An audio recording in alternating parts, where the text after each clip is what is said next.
तो चलिए बात करते हैं इस क्वेश्चन की। एक लेख को 144 रुपए में बेचा गया, विक्रय मूल्य कितना दे दिया जी 144 रुपए। यदि लाभ का प्रतिशत संख्यात्मक रूप से लागत मूल्य के बराबर है, लागत मूल्य के बराबर है, यानी कि इसका क्या मतलब है।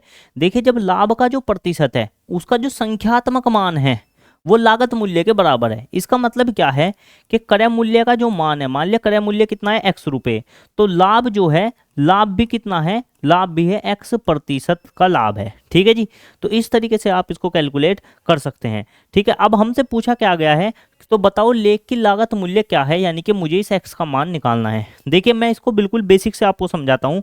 देखिए जब भी क्रय मूल्य से हमें विक्रय मूल्य पर जाना होता है तो क्या करते हैं, क्रय मूल्य में लाभ जोड़ देते हैं। क्या जोड़ देते हैं, क्रय मूल्य में लाभ जोड़ देते हैं और डायरेक्ट इसके मूल्य बराबर हो जाता है, विक्रय मूल्य के बराबर हो जाता है। क्रय मूल्य मुझे कितना पता है, क्रय मूल्य मुझे पता है x, लाभ कितना दे रखा है x%। किसका x%, क्रय मूल्य का। तो क्रय मूल्य का x% अगर मैं निकालूंगा तो ये विक्रय मूल्य के बराबर होता है जो कि दे रखा है 144। तो अगर मैं इसको सोल्व करूंगा x प्लस x की x में गुना होगी x², प्रतिशत हटेगा बटे में 100 आ जाएगा, बराबर 144 के हो जाएगा। ठीक है, अब इसका लघुत्तम ले लूंगा तो ये हो जाएगा 100x प्लस x², 2x की इसमें गुना होगी, इसमें जुड़ जाएगा। ठीक है, और बटे में 100 रह जाएगा जुका तू, और ये हो जाएगा 144 के बराबर। ठीक है, तो मेरा ये हो जाएगा 100x प्लस के x² बराबर 144 बटे का 100 जो है वो गुना में चला जाएगा इधर। ठीक है जी, अगर मैं इन दोनों में से x कॉमन ले लेता हूं तो ये आ जाएगा 100 प्लस x बराबर 144 और 00। ठीक है जी, अब इस क्वेश्चन में या तो मैं यहाँ से द्विघात समीकरण बना लूँ, द्विघात समीकरण बना के सोल्व कर लूँ, एक तरीका तो वो है, लेकिन उसमें क्या होता है, टाइम लगता है, उसमें फैक्टर करने पड़ते हैं, गुणनखंड करने पड़ते हैं। ठीक है, दूसरा तरीका क्या है, x का मान जो है आप ऑप्शन से रख कर देख लें, ये ज़्यादा आसान तरीका हो जाता है। कैसे ये, जैसे कि मुझे पता है लागत मूल्य पूछी है, लागत मूल्य दे रखी है सारी की सारी, बताओ इनमें से कौन सा आंसर सही होगा। यानी कि सारे के सारे x के मान दे रखे हैं, तो जोन सा भी x का मान रखने पे इसके बराबर आ जाएगा, तो वही मेरा आंसर क्या हो जाएगा, बिल्कुल सही। तो सबसे पहले मैं 80 रख के देखता हूँ x की जगह, अगर मैं इसकी जगह 80 रख लूँ तो 100 प्लस यहाँ भी क्या रखेंगे 80, बराबर आना चाहिए 144 00 के। ठीक है, तो 80 गुना इसमें जुड़ जाएगा, ये कितना हो जाएगा 180, बराबर इसके होना चाहिए, तो 1020, 8 8 64 का 4 का हासिल लगे 6 8 का 8 6 14, तो बिल्कुल सही आ गया, ये इसके बराबर हो गया। यानी कि लागत मूल्य जो है, लागत मूल्य कितना था जी, लागत मूल्य था जी 80 रुपये। ठीक है जी, लागत मूल्य कितना था जी 80 रुपये था। इस तरीके से आप क्वेश्चन को डायरेक्ट खत्म कर सकते हैं यहाँ से x का मान पुट करने के बाद। ठीक है, उम्मीद है क्वेश्चन आपको आसानी से समझ में आ गया होगा, या फिर आप इस चीज को डायरेक्ट पहले ही चेक कर सकते हैं। कैसे, जैसे कि मैं यहाँ समझाता हूँ आपको। अब हमें पता है क्या कि लागत मूल्य और लाभ का संख्यात्मक मान जो है वो हमें क्या दे रखा है, बराबर दे रखा है। अब क्वेश्चन उनके लिए मैं बता रहा हूं जो लड़के ऑलरेडी प्रैक्टिस में स्पीड से करना चाहते हैं। देखिए अब मैं इनमें से कोई भी लागत मूल्य मान लेता हूं, मान लिया 80 रुपये, प्लस लाभ कितना हो जाएगा, क्रय मूल्य का 80% ही निकालना पड़ेगा, 80%। अब बराबर किसके होने चाहिए, विक्रय मूल्य के, यानी कि 144 के, क्योंकि मैंने अभी बताया था क्रय मूल्य प्लस लाभ बराबर क्या हो जाएगा, विक्रय मूल्य। ठीक है, लाभ क्या होगा, क्रय मूल्य का x%, यानी कि 2 बीज रखा था। ठीक है, क्रय मूल्य 80 है, क्रय मूल्य का लाभ भी उतना ही प्रतिशत है जितना ही क्रय मूल्य का मान है, यानी कि क्रय मूल्य अगर 80 है तो लाभ भी 80% ही हमें लेना पड़ेगा, क्योंकि दे रखा है संख्यात्मक मान क्या है, बराबर है। तो अगर मैं इसको कैलकुलेट देखूँ, प्रतिशत से 2 जीरो कट जाएंगी, ये हो जाएगा 80 प्लस 8 8 कितना हो जाएगा 64 बराबर 144। इनको जोड़ेंगे तो किसके बराबर आ जाएगा 144 के, और ये भी कितना है 144, यानी कि 80 लेने पर मेरा आंसर बिल्कुल सही आ गया। तो मेरा आंसर क्या है जी 80 है।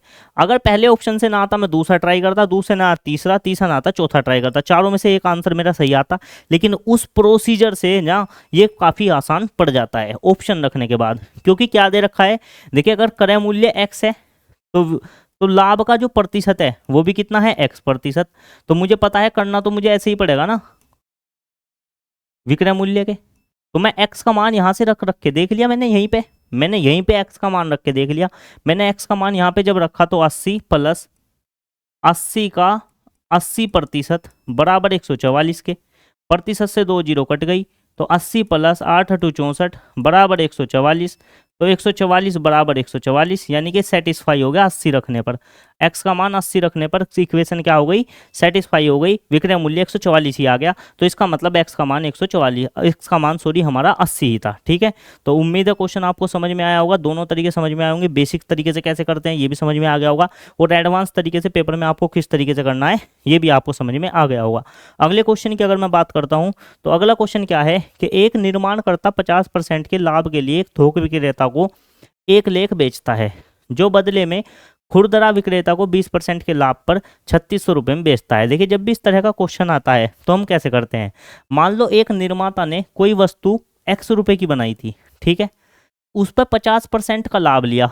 50% का लाभ का मतलब क्या है, 50% का मतलब होता है 1/2, और लाभ लिया तो 2 रुपये में, यानी कि 2 रुपये की चीज़ 1 रुपये का लाभ ले लिया, कितने की बिक गई, 3 की। तो हम डायरेक्ट क्या करेंगे कि इस निर्माता ने 50% का लाभ लेकर x रुपये की चीज़ x का 3/2 में बेच दी। किसमें बेच दी, x रुपये की चीज़ x का 3/2 में बेच दी। आपको डायरेक्ट ऐसा लिखना है। फिर ये किसे बेची, थोक व्यापारी को बेच दी। फिर थोक व्यापारी ने क्या किया, थोक व्यापारी ने, ये जो थोक व्यापारी ने इतने रुपए में खरीदी चीज, इस पर 20% का लाभ लेकर आगे बेच दी।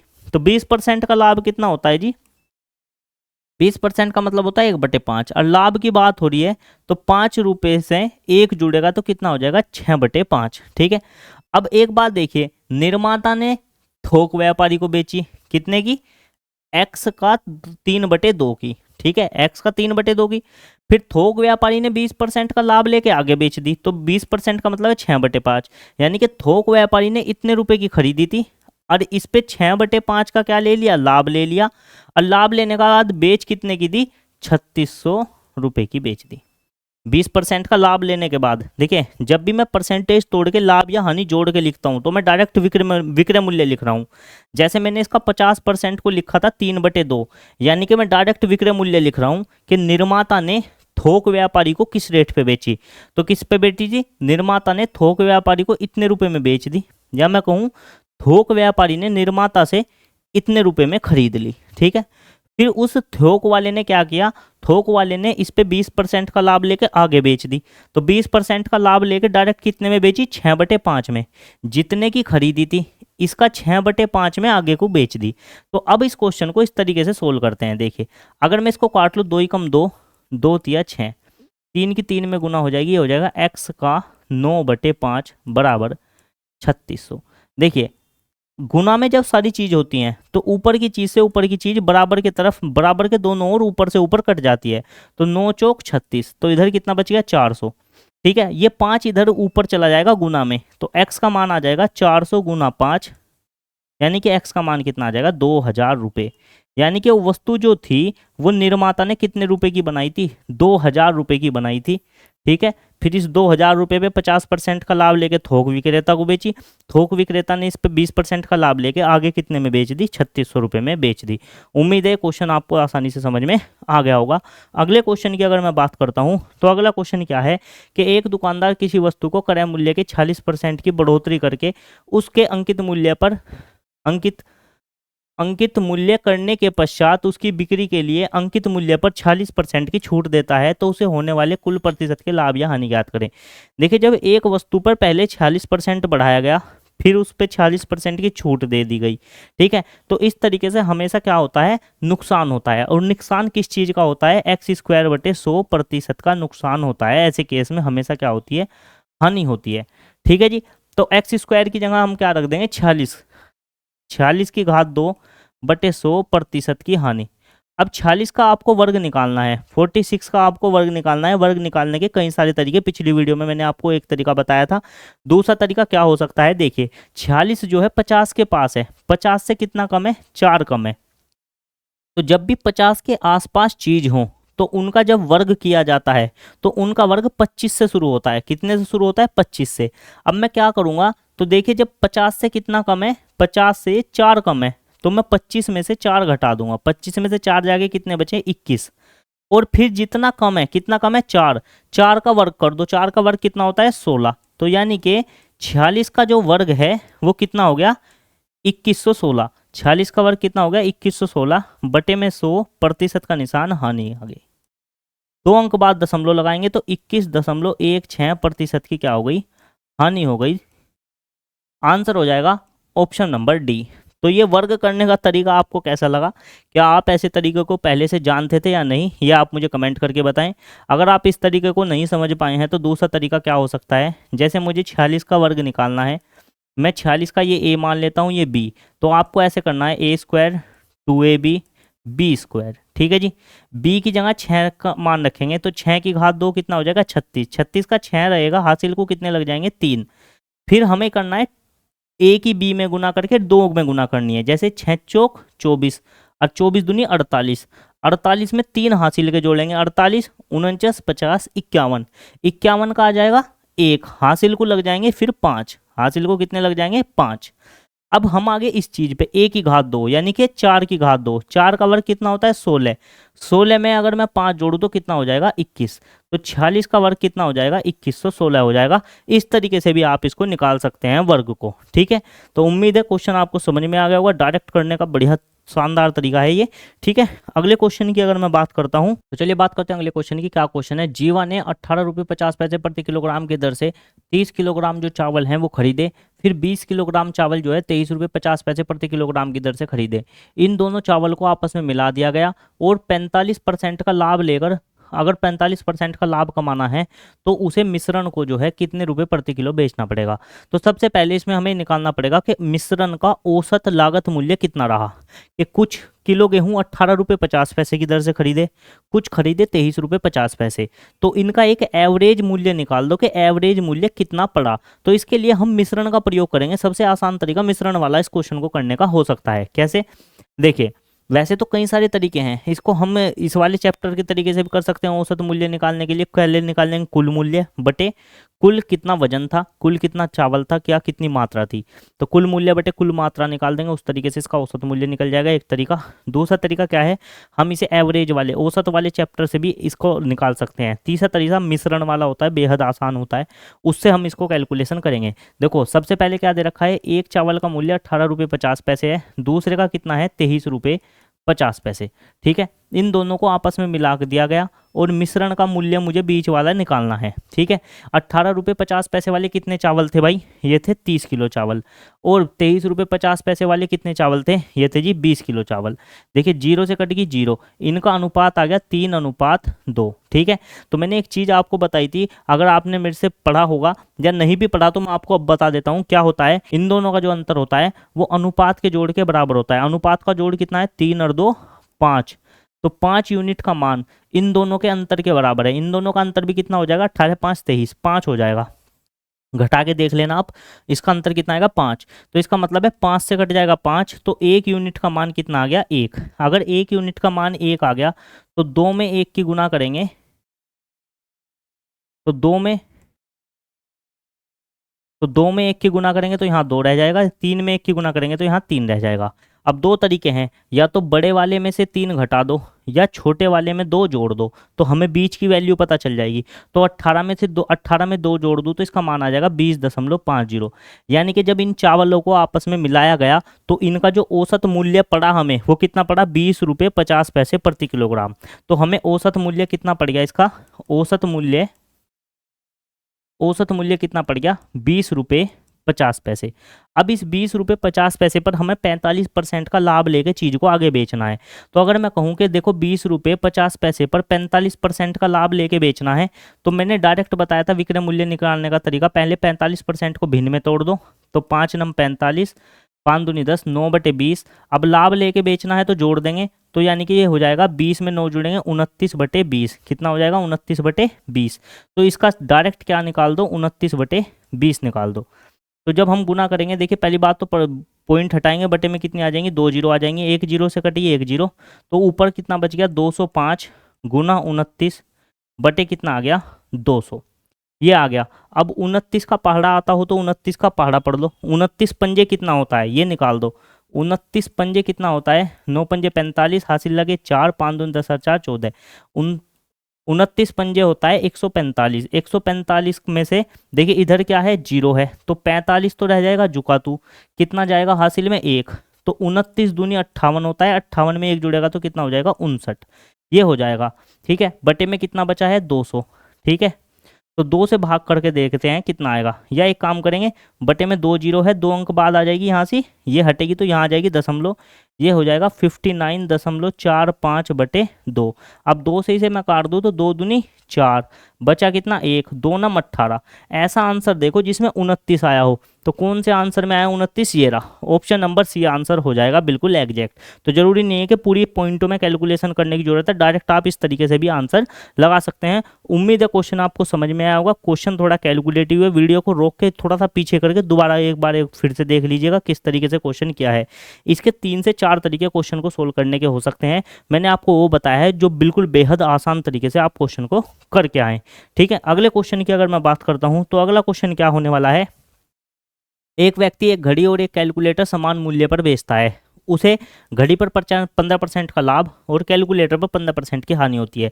जब एक चीज़ पर उसी मूल्य का लाभ हो और उसी संख्या का क्या हो, हानि हो, तो ऐसे केस में भी हमेशा क्या होती है, हानि होती है। कितने की हानि होती है, अभी बताया था मैंने, x²/100% की क्या होगी, हानि हो जाएगी। तो x की जगह क्या रखेंगे 15, 15 का वर्क करेंगे तो बटे में 100% की हानि।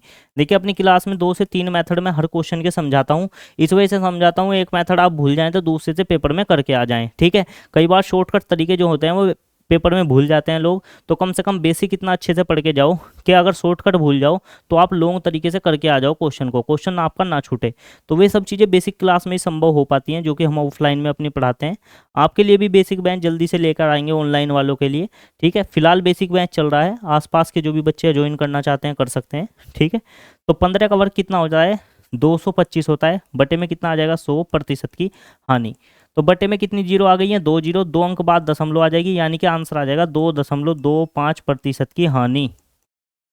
तो ऑप्शन में आपको कहाँ दे रखा है ये चेक कर सकते हैं, ऑप्शन नंबर सी बिल्कुल सही आंसर होगा। 2.25% की क्या हो जाएगी, हानि हो जाएगी। मात्र 10 से 15 सेकंड का ये क्वेश्चन आपके लिए एग्जाम में पूछा जा सकता है, तो क्वेश्चन को ध्यान से और अच्छे से करके जाएं। अगले क्वेश्चन की अगर मैं बात करता हूँ, अगला क्वेश्चन क्या है, अतुल एक पुरानी साइकिल को 4,000 रुपये में खरीदता है। 4,000 रुपये में तो खरीद के लाया, ठीक है जी, मरम्मत पर 400 रुपये और खर्च कर दिए इसने, तो इसे ये साइकिल कितने की पड़ी, कुल 4400 रुपये उसके लिए टोटल कॉस्ट होगी उसकी। ठीक है, 4400 रुपये की पड़ेगी। यदि वह उस साइकिल को 5,000 रुपये में बेच देता है, 5,000 रुपये में क्या कर दिया, उस साइकिल को उसने बेच दिया। ठीक है, तो उसका लाभ प्रतिशत ज्ञात करें। तो अब आप मुझे एक चीज़ बताएं कि 4400 रुपये की टोटल खरीदी, 5,000 की बेच दी, तो 600 रुपये का लाभ कमाया। लाभ हमेशा किस पे होता है, जितने रुपए की चीज पड़ी उसे। 4,000 की खरीदी थी, 400 रुपये और लगाए तो टोटल उसे पड़ी कितने की, 4400 की। तो बटे में आ जाएगा क्रय मूल्य यानी कि 4400 गुना 100% का निशान। देखिए 2 जीरो से खत्म हो जाएगी, 2 जीरो, ऊपर 600 है, नीचे कितना है 44। अगर मैं इसको काट दूं 2 से, 2 तिया 6, 300, 2 दूनी 4, 2 दूनी 4। ठीक है, तो कितना हो जाएगा 300 बटे 22। या तो आप यहीं से कैलकुलेशन कर दें, तो 22 ही कम कितना हो जाएगा 22, कितना बचेगा, कितना बचेगा 22 ही कम 22, कितना बचेगा भाई 8, कितना आ गया 8, तो 80 हो जाएगा। ये कितना हो जाएगा 80, 22 दूनी 44, 22 ती 66, 22 तिया 66, तो 80 में से 66 जाके कितने बचेंगे, 14 बचेंगे, 14 बटे 22। ठीक है, 13 सही 14 बटे 22, या तो आंसर में ये मिलेगा, या देखिए 2 सत्ते 14, 2 ही कम 2, 2 ही कम 2, 13 सही 7 बटे 11 भी आपको आंसर में मिल सकता है। तो आंसर देखेंगे कौन सा सही होगा, 13 सही 7 बटे 11, ये आंसर बिल्कुल आपका सही हो जाएगा। ठीक है, इसका मतलब ये है, ये टाइपिंग में थोड़ा सा दिक्कत है, इसका मतलब है 13 सही 7 बटे 11, इसका मतलब है 7 सही 13 बटे 11, इसका मतलब है 7 सही 13 बटे 12, इसका मतलब है 13 सही 1 बटे 11। तो उम्मीद है क्वेश्चन आपको आसानी से समझ में आ गया होगा। अगर आप चाहते तो थोड़ा और काट लेते, 2 से इसको काटते 150 बार कटता, ये कितने बार कटता 11 बार, फिर इसको भाग दे लेते। तो आप कैलकुलेशन आप किसी भी तरीके से कर सकते हैं जिस तरीके से आपको आसान लगे। अगले क्वेश्चन की अगर मैं बात करूं, अगला क्वेश्चन क्या है, एक दुकानदार 2 वस्तुओं को 891 रुपये प्रति एक की दर से खरीदता है, वह किस वस्तु को उसे 10% की लाभ हुआ, किसी एक वस्तु पर उसे 10% का लाभ हुआ, किसी दूसरी वस्तु पर उसे 10% की हानि हुई, तो उसे लाभ या हानि क्या हुआ है ये ज्ञात करें। देखिए जब 2 वस्तुएं एक ही मूल्य पर खरीदी जाएं या एक ही मूल्य पर बेची जाएं, जैसे कि यहाँ से एक ही मूल्य पर खरीदी, प्रति एक का मूल्य कितना था 891 रुपये, तो 891 को तो 2 आप छोड़, आप ये देखो कि प्रति एक को एक ही मूल्य पर खरीदा गया, और एक पर 10% का लाभ है, दूसरे पर 10% की हानि। ऐसे केस में आपको हमेशा क्या होगी, हानि होगी। और हानि किस चीज़ की होगी, एक्स स्क्वायर बटे 100% की। ये तीसरा क्वेश्चन आया है ऐसा ही, ठीक है। एक्स की जगह क्या रख देंगे, 10, हम 10 की घात 2 बटे 100% की हानि आ जाएगी। देखिए 10 का वर्ग 100 होता है, 100 से 100 कटेगा एक बार, तो 1% की हानि आ जाएगी आपकी। आंसर हो जाएगा आपका ऑप्शन नंबर बी बिल्कुल सही। तो उम्मीद है क्वेश्चन आपको समझ में आया होगा। सेकंडों का क्वेश्चन था, देखते ही आप क्वेश्चन सोल्व कर सकते हैं। तो ये वीडियो आपको कैसी लगी कमेंट करके बताएं, कैसे क्वेश्चन लगे, शानदार क्वेश्चन थे या नहीं। सारे एग्जाम के क्वेश्चन थे, मजा आया होगा आपको करने में। कोई भी अगर आपका क्वेश्चन में डाउट लगा हो तो आप मुझे कमेंट करके पूछ सकते हैं, आपका जवाब जरूर दिया जाएगा। इसी तरीके से आप हमारे साथ जुड़े रहिए, दोस्तों को शेयर करते रहिए। अगर अभी तक भी चैनल को सब्सक्राइब नहीं किया है तो चैनल को सब्सक्राइब करके बेल आइकन दबा लें, ताकि जब भी वीडियो अपलोड हो यूट्यूब के द्वारा नोटिफिकेशन आपके पास पहुंच जाए। बहुत सारे लड़के अब भी ऐसे हैं जो वीडियो देखते हैं लेकिन चैनल को सब्सक्राइब नहीं करते। चैनल को सब्सक्राइब करते हैं, इससे हमें भी एक मोटिवेशन मिलता है। जब आप लोग हमारे साथ जुड़ते हैं, हमें लगता है कि जो हम पढ़ा रहे हैं, मेहनत कर रहे हैं, उस चीज़ का फ़र्क पड़ रहा है, लोगों को ये चीज़ें पसंद आ रही हैं। ठीक है, तो ज़्यादा से ज़्यादा शेयर करें, लाइक करें और अपना प्यार यूं ही बनाए हुए रखिए। अगली वीडियो में मिलते हैं, तब तक के लिए सभी को नमस्कार। जय हिंद, जय भारत।